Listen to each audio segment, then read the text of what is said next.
Recuerdo de nuevo que la presentación de hoy va a versar acerca de cómo se puede dejar de fumar, analizando de manera breve, sencilla, para generar debate, bueno, pues cuáles son los principales mitos, o algunos de ellos relacionados con el consumo de tabaco y también con el tratamiento que se debe llevar a cabo, ¿no? Y bueno, pues cuáles son los tratamientos psicológicos para el tabaquismo que están lejos de esa mitología y que sí que han demostrado evidencia científica hasta el momento, que pueden ayudar a aquellas personas que quieren dejar de fumar. Bien, empiezo por algunos mitos que están relacionados con el consumo de tabaco. Quizá ahora no podemos generar el debate, lo generaremos al final de la presentación, pero dejo aquí algunas ideas, ¿no?, que tienen que ver con lo siguiente. Por ejemplo, el tabaco de liar, cuando no es un cigarrillo tradicional, sino que es tabaco directamente de liar, por ejemplo, es menos perjudicial que el tabaco normal. Es algo que se piensa normalmente, incluso se ha considerado que es mucho más sano, pero en realidad no lo es, porque digamos que uno de los efectos más nocivos es la combustión del papel con el tabaco, con todo lo que lleva dentro el tabaco, y eso es independiente a que sea un cigarrillo tradicional, que sea un cigarrillo de liar, ¿no? De hecho, muchas veces en el tratamiento encontramos que aquellas personas que consumen tabaco de liar, como echan más cantidades, no lo controlan ni lo regulan de una forma estipulada, muchas veces están ingiriendo mayor cantidad de nicotina. Por ejemplo, algunas personas consideran que fumar tabaco es menos perjudicial que fumar cannabis y que además este consumo no produce ningún tipo de adicción.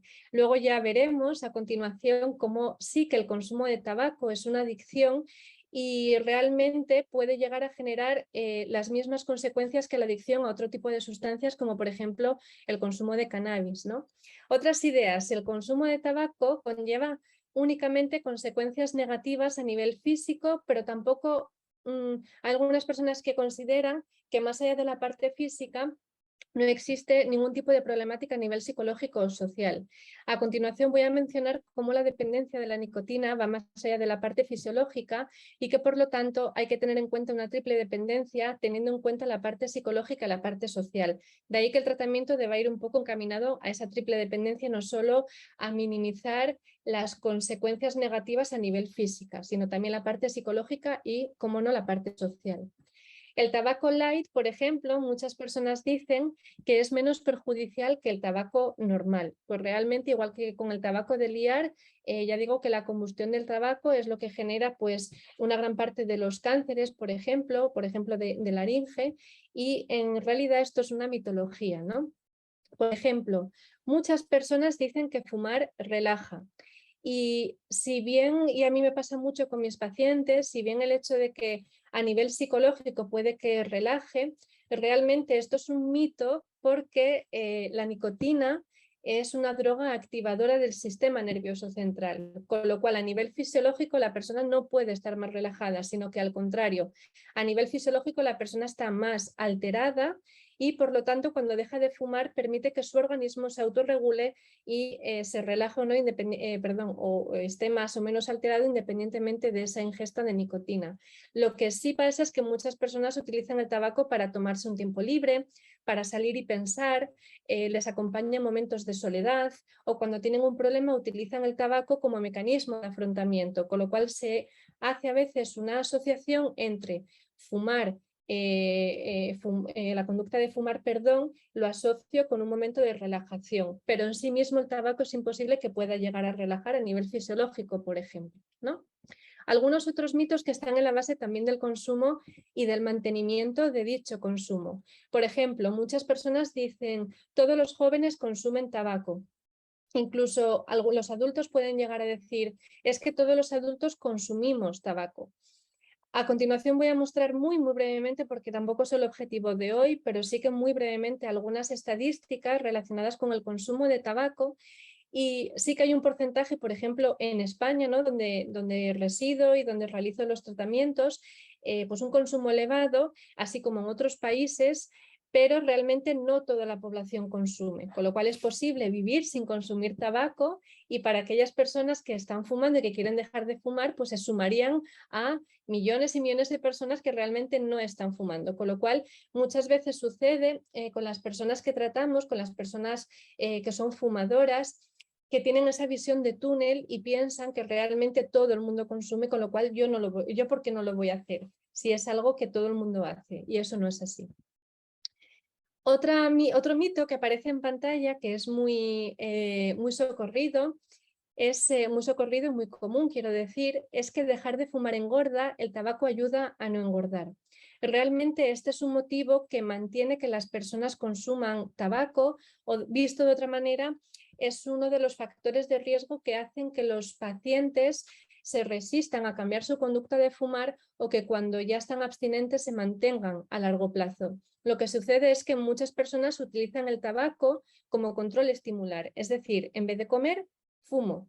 El otro día estaba con una paciente que justo me decía esto: Carla, yo considero que si no fumo y si me voy eliminando ciertos cigarrillos, voy a comer más. Y realmente no debería ser así. Lo que pasa es que se ha hecho a lo largo de los años, quizá para una persona, una asociación entre consumo de un cigarrillo consumo un cigarrillo para evitar seguir comiendo, por ejemplo, o como fin de una comida, ¿no? Como cierre de una comida. Con lo cual, esto es un mito y el dejar de fumar implica que muchas personas sienten esa ansiedad que no saben cómo manejar. Vamos a ver a continuación algunas formas de cómo manejar esa ansiedad y cómo llevar a cabo el tratamiento, de forma que a veces sustituyen el cigarrillo por una ingesta desmesurada, ¿no? de comida. Eso es lo que realmente engorda, pero el dejar de fumar no tiene por qué engordar, ni mucho menos. Bueno, pues por acabar esta parte inicial, en cuanto a la mitología, por ejemplo, muchas veces se ha dicho y se dice socialmente que la persona que consume tabaco es una viciosa y lo hace porque quiere, ¿no? Y es muy importante que en estos foros, y en realidad cuando hablamos de este tipo de adicciones, como es la adicción al tabaco, lo hablemos ya con la propiedad que se merece, en el sentido de que realmente fumar es una adicción, como puede existir la adicción a otro tipo de sustancias, y realmente necesita de una serie de tratamientos eficaces, comprobados, que estén a disposición de los fumadores para que abandonen este hábito, porque no son viciosos, no es que sean masoquistas, sino que realmente han generado una adicción y por tanto van a necesitar nuestra ayuda, ¿no? Con lo cual, la pregunta es mito o realidad, pues en realidad es que todo es un mito, ¿bien? Todo lo que aparece en pantalla son mitos. Bien, esto como uno de los ejemplos de cómo a lo largo de las últimas décadas hemos ido evolucionando y hoy día sabemos que el consumo de tabaco genera múltiples consecuencias a múltiples niveles, de ahí que se desarrollen pues tratamientos para dejar de fumar, pero esto no ha sido siempre así, realmente es algo ciertamente reciente de los últimos 50-70 años, o hace 50-70 años que todavía el fumar se veía como algo muy positivo y salían este tipo de noticias o de anuncios que realmente, bueno, como pueden estar viendo en la pantalla, incluso se decía que los médicos recomiendan una marca frente a otra, o fumar te va a hacer como más exitoso, o es un buen regalo de Navidad, ¿no? Realmente el tabaco ha estado tradicionalmente asociado a, bueno, pues a ser utilizado en ámbitos sociales, se minimizaban las consecuencias, incluso se veía como una conducta positiva. Y bueno, pues gracias a los avances científicos, a lo que conocemos hoy día, eso está cambiando, ¿no? Pero un poco de recordatorio que esa mitología nace de cómo se percibió siempre el consumo de tabaco y que hoy día estamos invirtiendo un gran esfuerzo para que este tipo de mitos se vayan poco a poco erradicando. Eso es un poco el mensaje inicial, ¿no? Bien, más allá de estos mitos iniciales, lo que sabemos hoy día explicado ha sido de una forma quizá, bueno, pues sencilla, ¿no? Con el propósito, como digo, de luego generar un debate para las personas que así lo consideren. Digamos que el hecho de consumir tabaco puede convertirse en una conducta adictiva y digamos que la fuerza de la dependencia nicotínica se produce a múltiples niveles. Normalmente se había pensado que la nicotina, que digamos que es la sustancia que genera la adicción física, era todo lo que explicaba la conducta de consumo de tabaco. Y normalmente, aunque se tenga una cierta sensibilidad ante este tema, lo que suelen decir las personas es que sí, el tabaco es una adicción, pero es una adicción física. Y de ahí que el tratamiento principal deba ser el farmacológico, de forma que así se eliminará la conducta de fumar. Lo que se ha visto es que realmente la parte física es muy importante, pero no podemos conceptualizar la dependencia nicotínica sin tener en cuenta la parte psicológica y la parte social, ¿no? De ahí que hablemos siempre y partamos del hecho de que se debe tener en cuenta la triple dependencia, por tanto, física, psicológica y social, donde, por ejemplo, factores sociales o psicológicos como el hecho de que sea una sustancia muy disponible, que haya una gran accesibilidad, por tanto, que sea en algunos contextos bien visto el consumo, o la capacidad tan elevada de refuerzo positivo a corto plazo que tiene el consumo de tabaco, el hecho de que repitamos constantemente, o que se repita, perdón, la conducta de fumar varias veces al día durante toda una semana, durante meses y durante años, el hecho de que el fumador pueda ir modulando la propia dosis de nicotina, el hecho de que la persona utilice el consumo de tabaco para enfrentarse a situaciones adversas, para solucionar un problema, o al contrario, que utilice el tabaco para potenciar estados emocionales positivos, por ejemplo, en un ambiente festivo, todo eso es lo que explica la conducta de fumar. Y por lo tanto ya partimos del hecho de que es un mito que la dependencia nicotínica sea únicamente de la nicotina, es decir, de esa parte fisiológica, sino que la parte psicológica y social debe explicar también y explica esa conducta adictiva, ¿no? Y por lo tanto debe ser objeto de atención en nuestros tratamientos, más allá del propio tratamiento farmacológico, ¿no? Luego hablaré un poco más de esto en lo que nos dé tiempo. Bien, el consumo de tabaco en la actualidad no me voy a detener demasiado en esta parte, pero sí que debemos tener en cuenta que no estamos hablando de una conducta baladí, sino que realmente la Organización Mundial de la Salud considera que es la principal causa de muerte prevenible, de morbimortalidad prevenible en todo el mundo, y estima que hoy día existen 1.300 millones de fumadores a lo largo de todo el planeta, y que esta cifra en el año 2025 va a alcanzar incluso 1.600 millones de fumadores, con lo cual es un campo en el que los sanitarios debemos intervenir porque realmente hacemos falta y hace falta frenar esta conducta, ¿no? Y paliar las consecuencias negativas que de ella se producen. Lo que viene a decir la Organización Mundial de la Salud, además, es que el 22% de la población consume tabaco aproximadamente, siendo este porcentaje mayor en hombres que en mujeres. Luego mostraré brevemente algunas gráficas relacionadas con este consumo en España, donde también ocurre, y en realidad digamos que el consumo de tabaco normalmente es mayor en mujeres que en hombres. Por ir desmitificando, no obstante, lo que dicen las estadísticas, o lo que las nuevas estadísticas también están apuntando, es que sí, el consumo se da más en hombres que en mujeres, pero por ejemplo, en ciertos sectores, o en sectores no, digamos en grupos de edad, por ejemplo de la adolescencia temprana, parece que el consumo de mujeres y de hombres se está igualando, al menos por ejemplo eso está ocurriendo en España. Incluso el consumo puede llegar a ser superior en las mujeres más jóvenes en comparación con los hombres más jóvenes, con lo cual eso de que siempre son los hombres los que más consumen tabaco tampoco es así. Normalmente es así, pero se puede estar dando un fenómeno hoy día en el cual las mujeres en ciertos grupos de edad están superando a los hombres, ¿no? Como son, como digo, las chicas más jóvenes.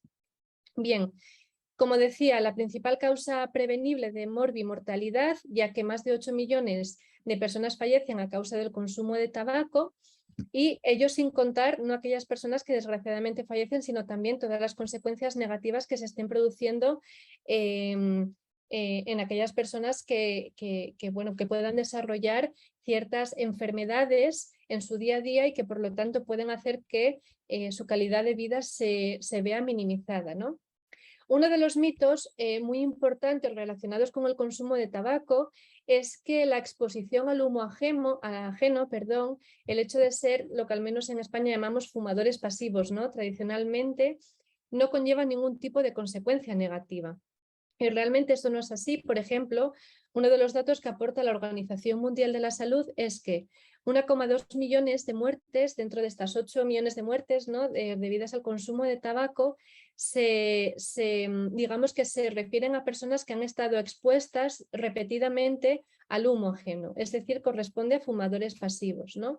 Hay algunos estudios también que dicen, por ejemplo, hacen esta norma de que la exposición durante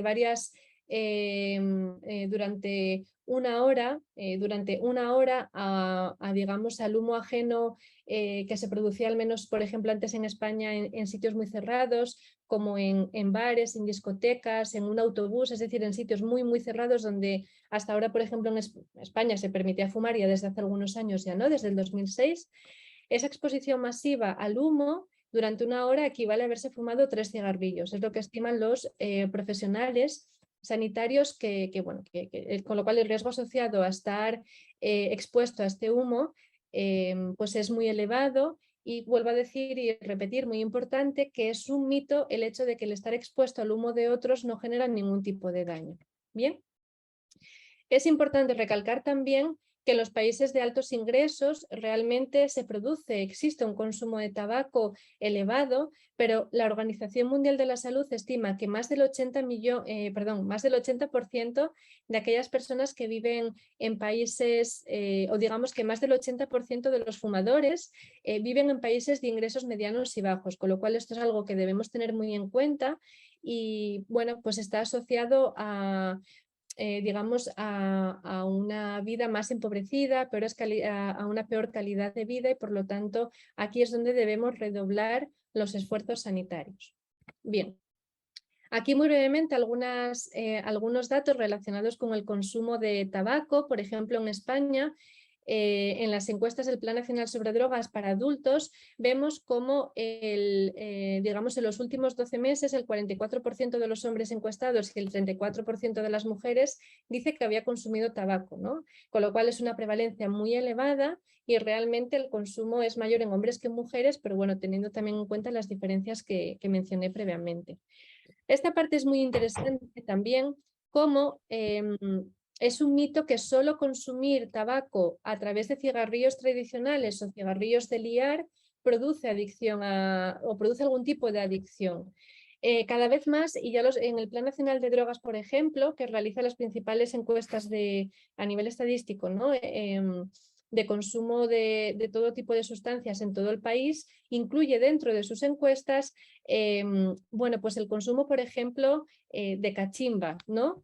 Que lo mencionaré a continuación, pero que implica una nueva forma de ingerir nicotina o de fumar tabaco en general y que puede llevar algún tipo de adicción también y consecuencias a nivel físico, psicológico y social, tanto más graves que el consumo de tabaco tradicional, ¿no?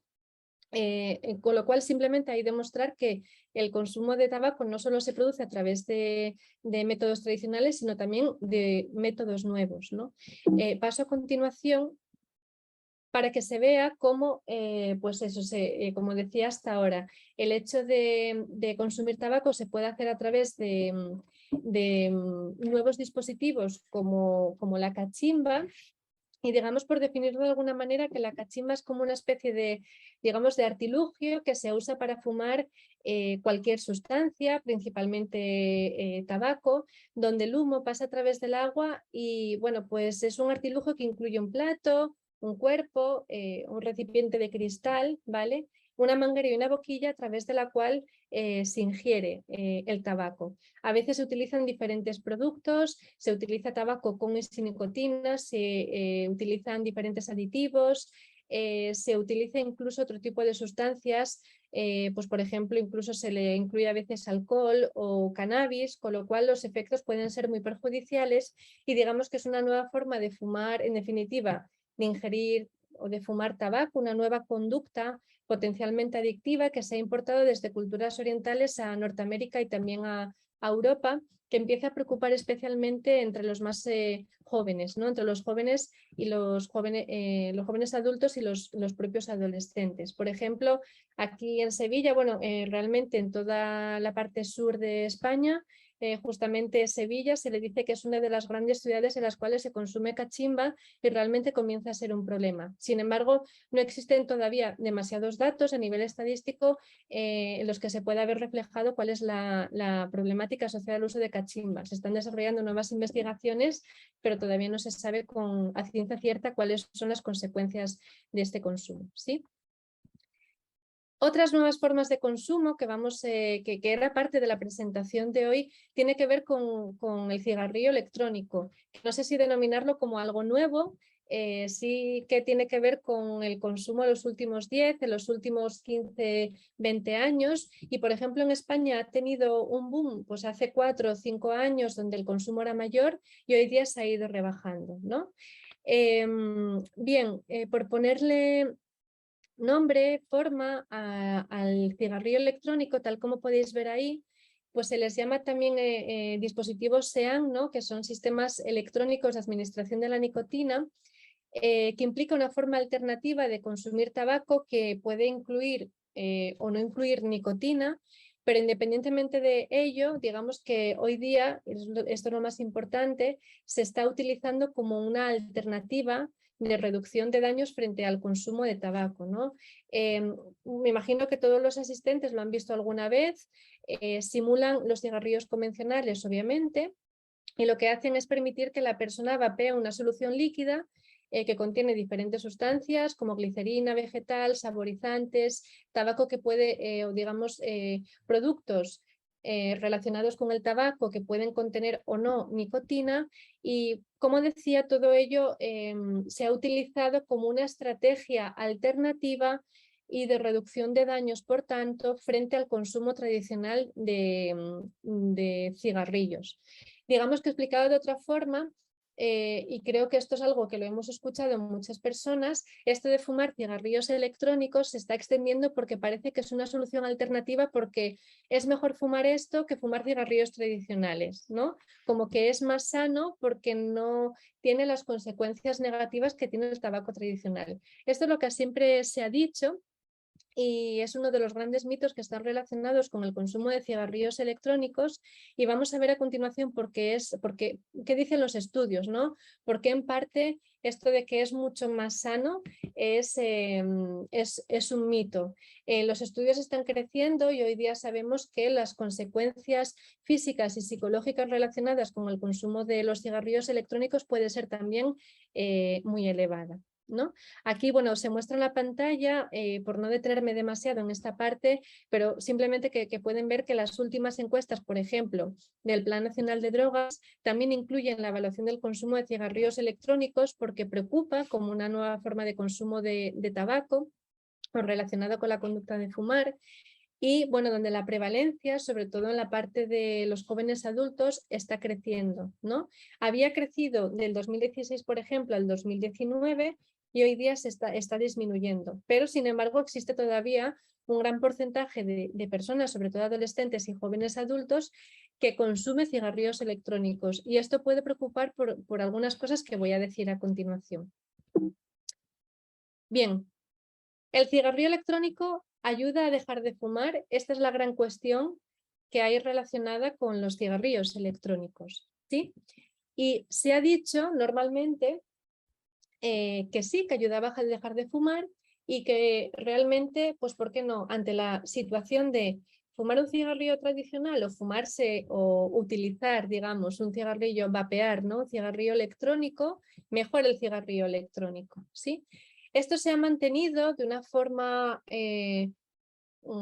generalizada en nuestra sociedad hasta el momento, pero en los últimos años, por ejemplo, el Ministerio de Sanidad en España, ¿no? En los últimos informes publicados, la Organización Mundial de la Salud está comenzando a decir que efectivamente no es que no sea mejor, sino que puede incluso conllevar las mismas consecuencias o incluso más consecuencias negativas que el consumo tradicional de tabaco.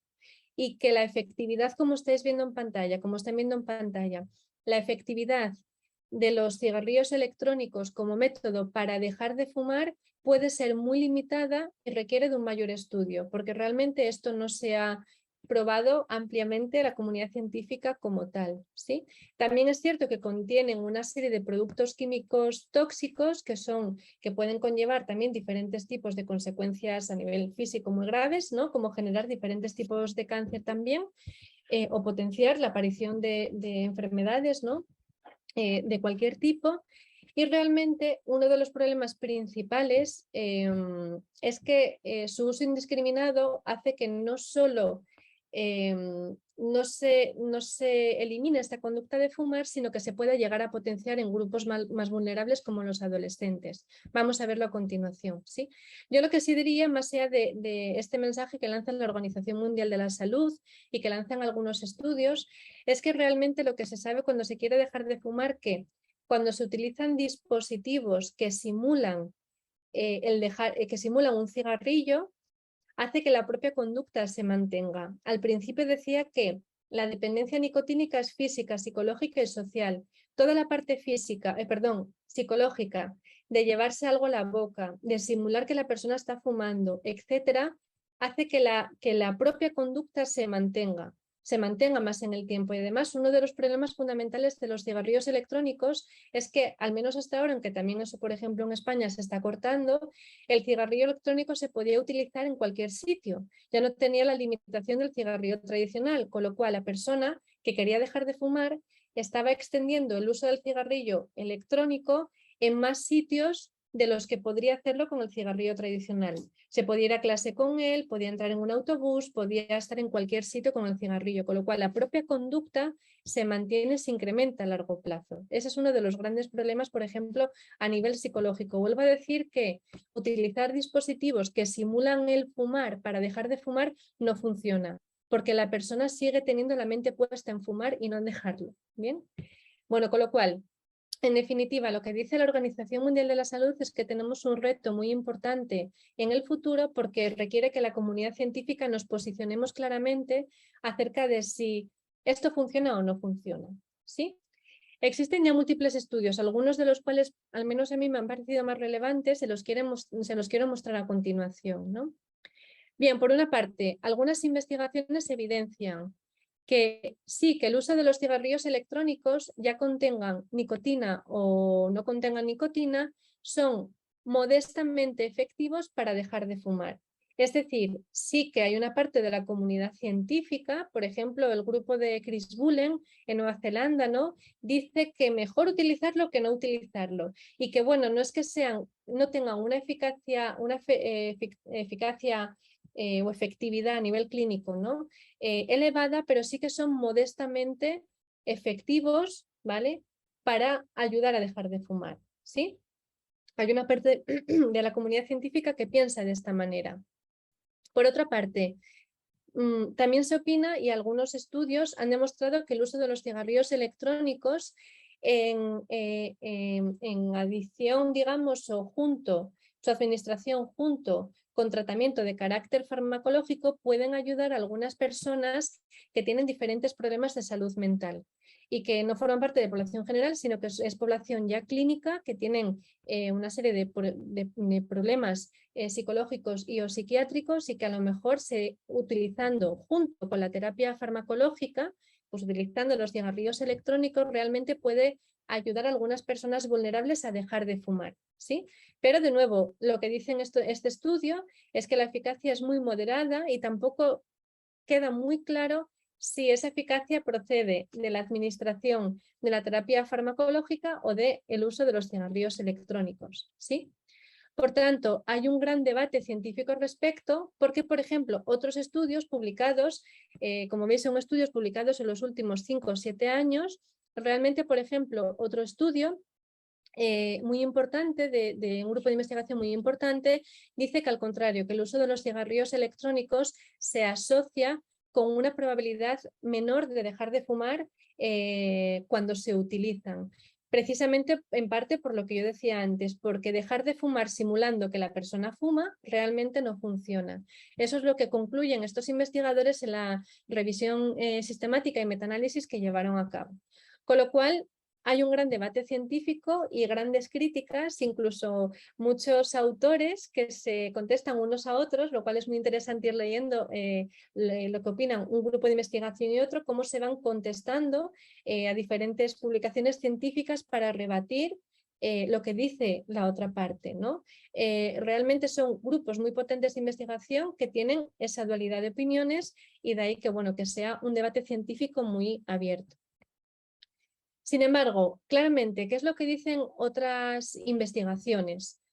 Algunas de las que he encontrado que son quizá más relevantes, que también se han desarrollado en España, por ejemplo, este pertenece a algunos de los colegas, ¿no? Con los que yo me formé en la Universidad de Oviedo, llevaron a cabo un estudio en el que demostraron que aquellas personas que están utilizando cigarrillos electrónicos poseen un mayor descuento por demora, ¿no? Bueno, o lo que viene es lo que significa que tienen una mayor conducta impulsiva, que son mucho más impulsivos que aquellas personas que han dejado de fumar, ¿vale?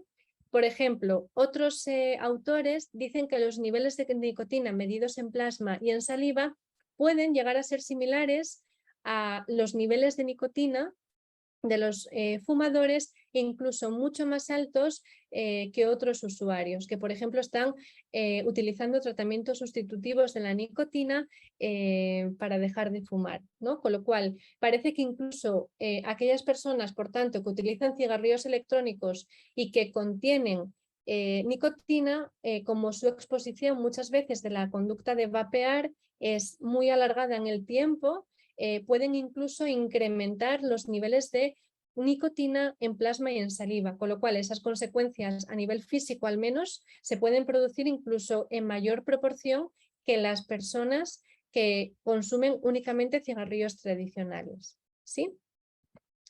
Otros estudios dicen, y esta es una parte muy importante, que aquellas personas, y así lo demuestran algunos estudios, no como este, por ejemplo,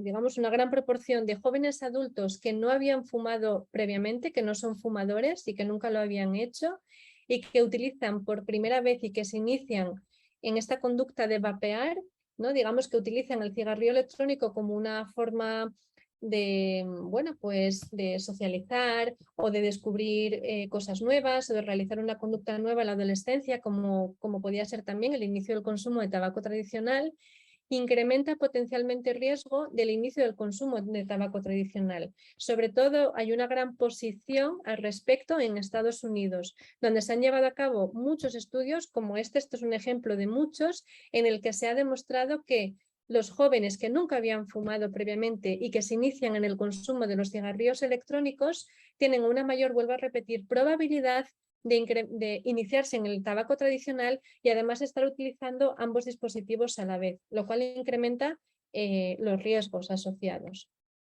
Y otros estudios, uno de ellos, por ejemplo, también llevado a cabo aquí en España por el Grupo de Conductas Adictivas de la Universidad de Oviedo, han comprobado que los cigarrillos electrónicos pueden exceder la liberación de nicotina de los cigarrillos normales, ¿no?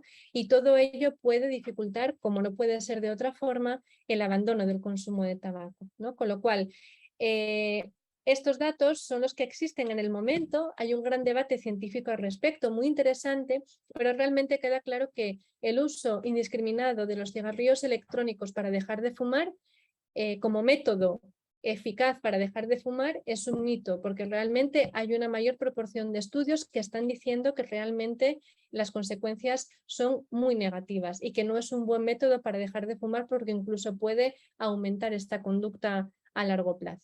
¿Sí? Bien, creo que brevemente, y si no el moderador me puede, me puede frenar, ¿no? Pero digamos que me gustaría al menos hacer una breve puesta en común de cuáles sí son los tratamientos psicológicos que han demostrado eficacia hasta el momento. El uso de cigarrillos electrónicos de forma indiscriminada, vuelvo a repetir que es una mitología, realmente no tiene esa eficacia comprobada para dejar de fumar, incluso puede aumentar los riesgos a largo plazo. Sí que existen otras formas de dejar de fumar que si bien no son plenamente perfectas porque no han logrado minimizar toda la tasa de recaídas y no han logrado que todas las personas que quieren dejar de fumar así lo hagan, pero realmente que han demostrado una cierta eficacia y que hoy día se consideran tratamientos psicológicos de primera elección. No me detengo en la parte de tratamientos farmacológicos porque realmente desde el punto de vista de la psicología al menos no se trata de tratamientos de primera elección. Normalmente lo que se ha visto hasta ahora es que sí, efectivamente en ciertos grupos de fumadores La aplicación del tratamiento farmacológico ayuda, sobre todo la terapia sustitutiva con nicotina, por ejemplo, entre otras formas de tratamiento farmacológico, pero normalmente lo que se ha visto es que la parte farmacológica, si es que ayuda al fumador, es cuando se une a la parte psicológica, ¿sí? Y hoy día lo que se sabe es que los tratamientos psicológicos son aquellos que debemos llamar de primera elección y que pueden tener múltiples formas, como pueden ver a continuación. Algunas de ellas tienen que ver con el desarrollo de la terapia individual, de terapias de carácter grupal, la aplicación del manejo de contingencias, de la entrevista motivacional, de incluso material de autoayuda para algunas personas que no pueden llevar a cabo un tratamiento de manera protocolizada, ¿no? con un seguimiento de un profesional sanitario. El consejo telefónico, incluso la aplicación de nuevas tecnologías, entre otros. Digamos que las principales técnicas que están viendo en la pantalla han sido las que se consideran de primera elección para el abordaje del tabaquismo y donde existe una gran literatura científica que avala que son los primeros tratamientos que debemos utilizar con nuestros pacientes, ¿sí?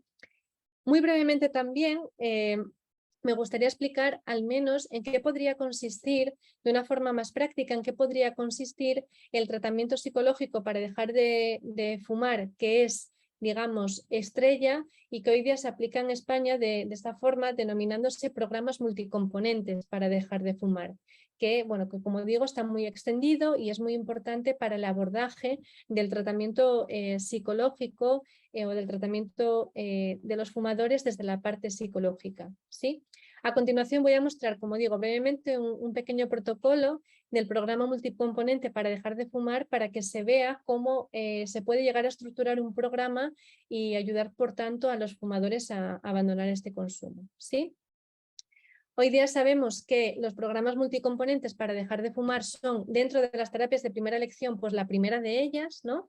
La primera que siempre tenemos en cuenta, e incluye una serie de técnicas a nivel cognitivo, conductual, motivacional y de prevención de recaídas, ¿no?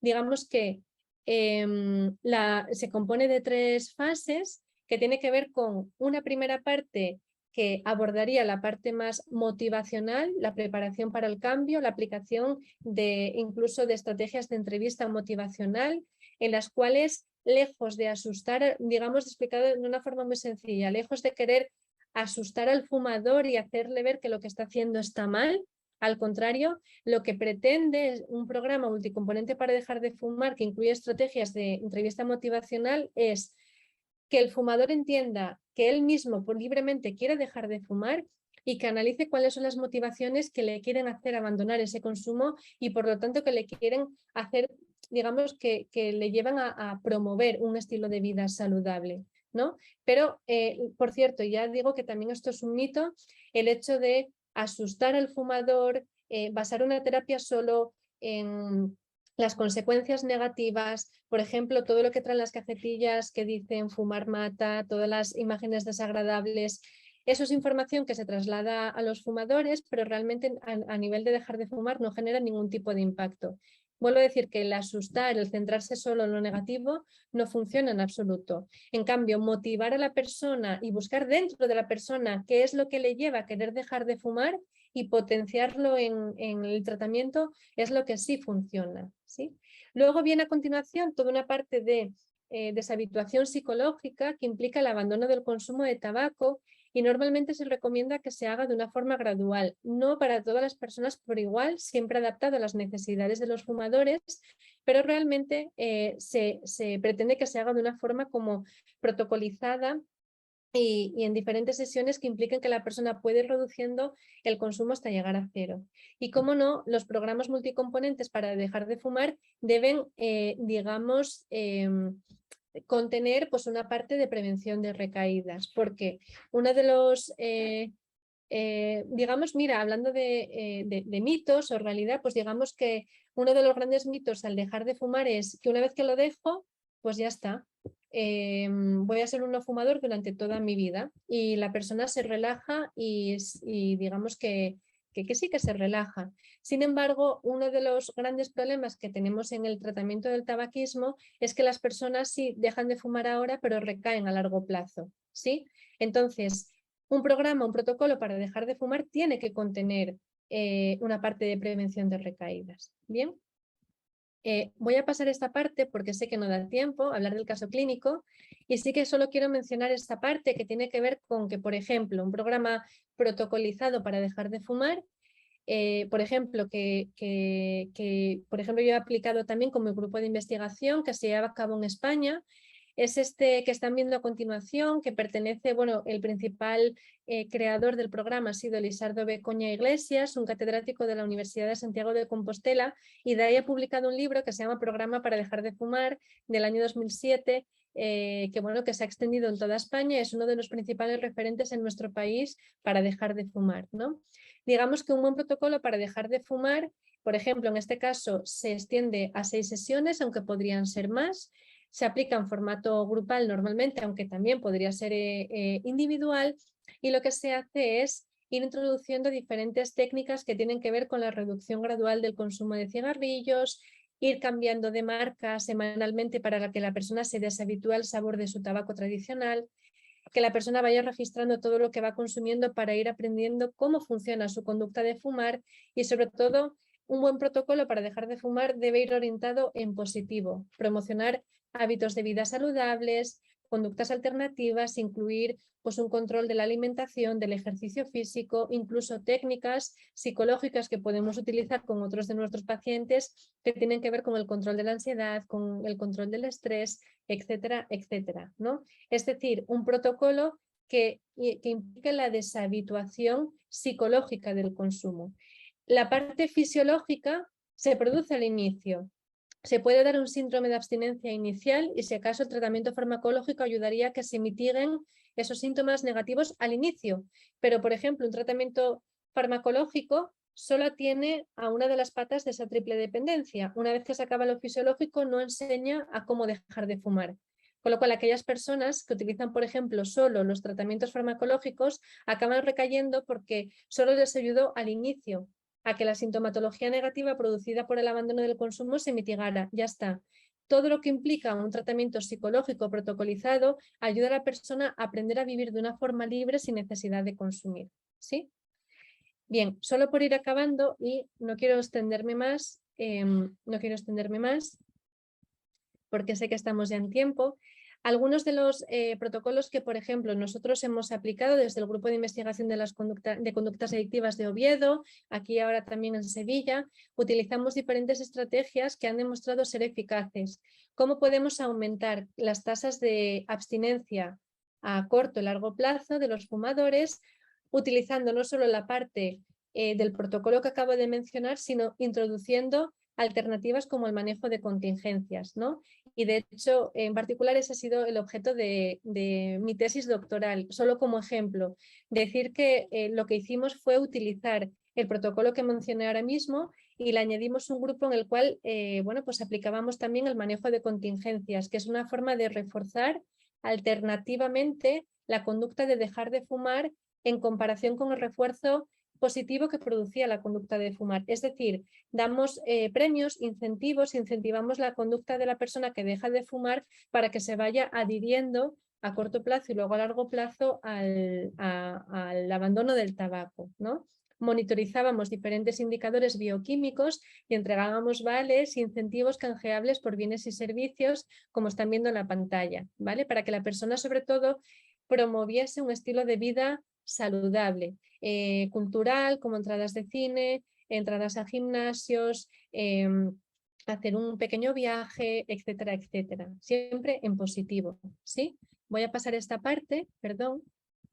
Y otro protocolo que aplicamos, otro proyecto fue de realidad virtual, que esto es una estrategia que se está utilizando hoy día, ¿no?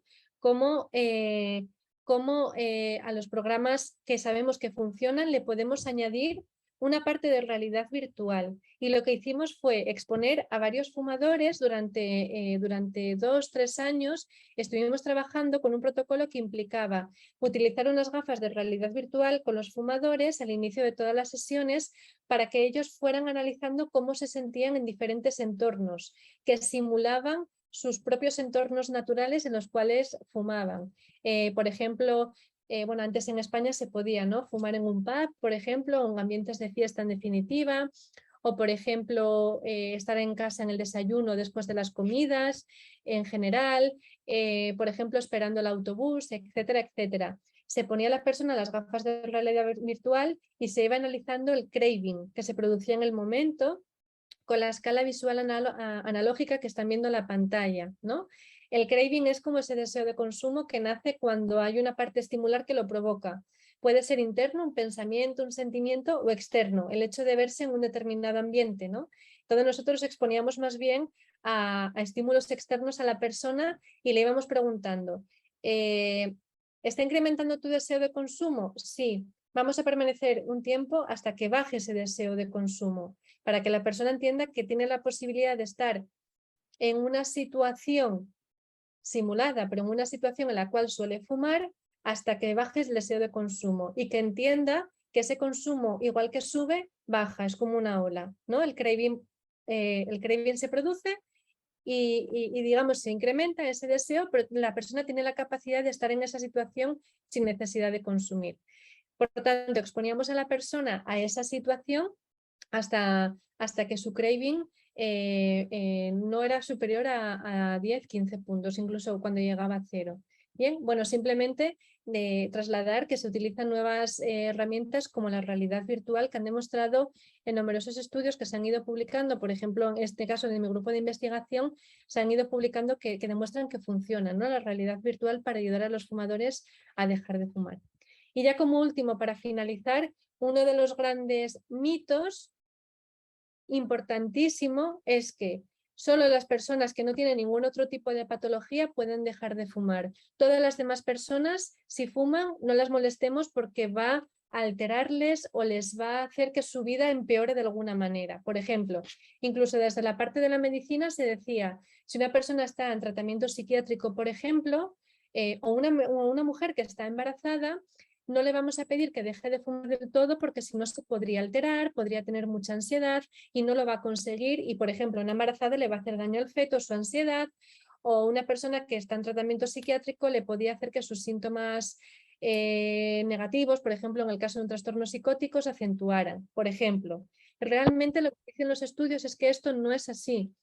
Y se han hecho y se están llevando a cabo y se van a llevar a cabo muchos más estudios con personas, con grupos que son vulnerables y que de verdad también necesitan nuestra ayuda, ¿no? Por ejemplo, uno de los proyectos, y con esto finalizo, que tuvimos en Asturias fue llevar a cabo un protocolo para dejar de fumar con personas que tenían depresión, trastorno depresivo mayor, y realmente se vio que su sintomatología depresiva disminuía acorde a la disminución del consumo de tabaco.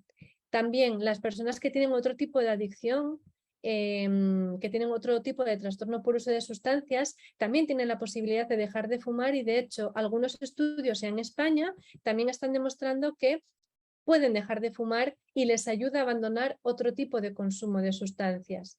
Personas que tienen un trastorno mental grave o que tienen otro tipo de trastornos de, por ejemplo, de sintomatología ansioso-depresivo, realmente deben, no es que puedan, sino que deben dejar de fumar porque mejora su vida en general e incluso algunas personas que tienen complicaciones como físicas a nivel, pues, por ejemplo, obesidad o otras complicaciones médicas como diabetes, son personas que deben y que pueden dejar de fumar y que debemos ayudarles. Con lo cual, finalizo con esta parte de que es un mito esto de que solo algunas personas pueden dejar de fumar, pero otras no, porque dejémosles tal y como están para que no empeoren. Al contrario, los estudios demuestran que mejoran. Esto, bueno, pues nada más. Dejar de fumar, último mensaje, sí que se puede y ya finalizo. Muchísimas gracias por su paciencia, por su atención